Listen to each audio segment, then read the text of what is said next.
मध्य railway से बाहर गांव की ट्रेनें जो जाती हैं उन यात्रियों की सुविधा के लिए अब टिकट विंडो पे क्यूआर कोड लगा दिया गया है। पहले देखा जाए तो लोगों को काफी परेशानी होती थी, बोर्ड पर देखना पड़ता था जो दशकों पुराना था, लेकिन वर्तमान समय में यात्रियों की सुविधा के लिए ये कार्य किए गए हैं। इस मुद्दे पे हम बात करेंगे डॉक्टर स्वप्निल से जो सीपीआरओ हैं। सर, आपसे मैं जानना चाहूँगा कि जो क्यूआर कोड से क्या क्या फर्क पड़ेगा यात्रियों के ऊपर? देखिए, यात्रियों को कालानुरूप सुविधाएं देने में हमेशा ही मध्य रेलवे अग्रसर रही है।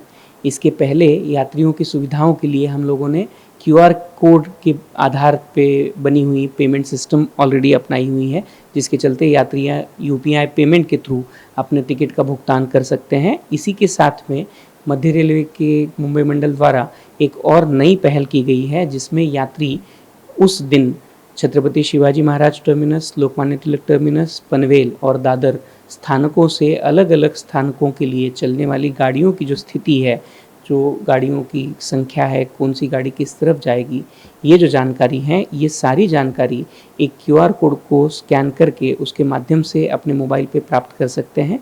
इससे कई बार यात्रियों को जो परेशानियाँ ये पता करने में होती थी कि कौन सी गाड़ी कहाँ से किस स्थानक से चलने वाली है, कितने बजे चलने वाली है, ये सारी जानकारी अभी यात्रियों के मोबाइल में पहुंचाने का प्रयास मध्य रेलवे द्वारा किया जा रहा है।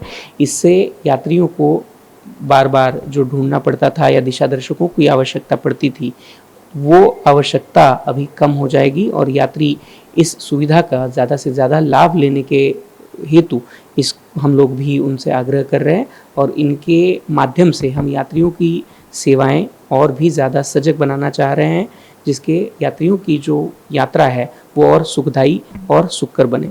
सर, क्यूआर कोड तो बना दिया गया है, लेकिन यात्रियों को कैसे इसका पता चलता है कि क्यूआर कोड कहाँ है, कैसे वो देखें? आप सभी लोगों के माध्यम से निश्चित तौर से यात्रियों को पता चलता है और उसी के साथ में ये क्यूआर कोड जो है वो सभी स्थानक परिसर में दर्शनीय भागों में लगाए गए हैं। इनको आपके चैनल के माध्यम से भी इसको चलाने की मैं आपको विनती करूंगा। उसी के साथ में इस चैनल को या इस क्यूआर कोड को जो कोई भी व्यक्ति अपने मोबाइल पे स्कैन करेगा, उसे उस दिन के छत्रपति शिवाजी महाराज टर्मिनस, पनवेल, दादर और एलटीटी, लोकमान्य तिलक टर्मिनस, इन स्थानकों से चलने वाली सभी गाड़ियों के बारे में पता चल जाएगा। सर, एक अहम सवाल है कि क्यूआर कोड एक बार स्कैन कर लेने से एक दिन की गाड़ियों की गतिविधियां पता चलेंगी कि वो पूरा महीने तक? नहीं, क्यूआर कोड प्रतिदिन रिवाइज किया जाएगा। उसमें यात्रियों के लिए जब भी वो उस क्यूआर कोड को स्कैन करते हैं, उसके बाद में जिस साइट पे वो रखा हुआ है वो सारी इन्फॉर्मेशन उनके लिए प्राप्त हो जाएगी, तो वो प्रतिदिन के लिए रहेगा। आप सेम क्यूआर कोड स्कैन करके भी उसमें कर सकते हैं, लेकिन प्रतिदिन उसके अंदर जो इन्फॉर्मेशन भरी गई है वो इन्फॉर्मेशन चेंज कर दी जाएगी। सर, गर्मी की छुट्टियां हैं, देख रहा हूँ बड़े पैमाने पे काफ़ी लोड है रेलवे के ऊपर, तो किस तरह से मैनेज हो रहा है? क्योंकि मैं देख रहा हूँ कि लोगों की शिकायत रहती है कि टिकट कंफर्म नहीं हो रहे हैं। देखिए, यात्रियों की सुविधा के लिए मध्य रेलवे द्वारा लगभग 1360 के करीब स्पेशल ट्रेनें चलाई जा रही हैं। इनके अलावा जैसे कि आपने देखा होगा, यात्रियों को परेशानियों का सामना ना करना पड़े, इसलिए लोकमान्य तिलक टर्मिनस हो, छत्रपति शिवाजी महाराज टर्मिनस हो, पुणे हो, ऐसे मुख्य स्थानकों के ऊपर होल्डिंग एरियाज़ बनाए गए हैं, जिसमें यात्रियों की सुविधाओं के लिए, चाहे वो खान पान की सुविधाएं हों, चाहे पानी के लिए एडिशनल सुविधाएं हों, मे आई हेल्प यू काउंटर हो, या और उसी के साथ साथ में उनके लिए टॉयलेट्स की सुविधा हो, ये सारी सुविधाएं वहां प्रदान की गई है ताकि यात्री किसी भी तरह से परेशानी का सामना ना करना पड़े।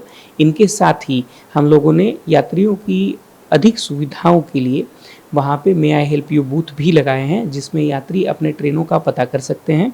साथ में प्लेटफॉर्म टिकटों की जो बिक्री थी वो मुख्य स्थानकों के ऊपर लगभग एक पूरे महीने के लिए बंद कर दी गई है, जिसके चलते यात्रियों को जो यात्रा करने वाले हैं उनको कम परेशानी का सामना करना पड़े, कम भीड़ का सामना करना पड़े, इसका भी प्रयास मध्य रेलवे द्वारा किया जा रहा है। मध्य रेलवे की बात करें तो अभी तक हम एक जानकारी चाहिए कि कितने यात्री प्रतिदिन यहाँ से सफर कर रहे हैं?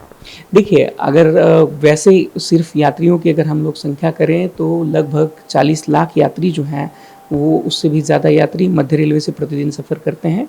अगर लंबी दूरी की गाड़ियों की बात करें हम लोग तो लगभग 2 से ढाई लाख यात्री जो हैं वो मध्य रेलवे की विभिन्न गाड़ियों से प्रतिदिन सफ़र करते हैं। मध्य रेलवे के ऊपर मुंबई मंडल की हम लोग अगर बात करें तो लगभग 180 से 200 गाड़ियां प्रतिदिन रेगुलरली चलाई जाती है। उनके अलावा आज के दिन में 11 से 12 जो स्पेशल ट्रेन है ये प्रतिदिन चलाई जा रही है। इन ट्रेनों के माध्यम से सभी यात्रियों को हम लोग उनके इच्छित स्थानों तक पहुंचाने का प्रयास कर रहे हैं।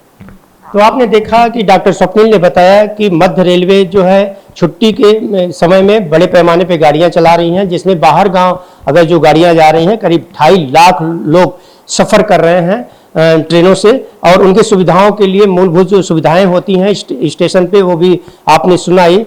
तो आपसे मेरा भी एक अनुरोध है कि टिकट जो है, जो अक्सर शिकायत होती है दलालों से टिकट ली जाती है, उससे न लेकर के रेलवे काउंटर से टिकट लेना चाहिए ताकि आपका सफ़र जो है सही माने में रहे। ऑन टीवी न्यूज़ के लिए कैमरामैन बालक साथ हरीश तिवारी।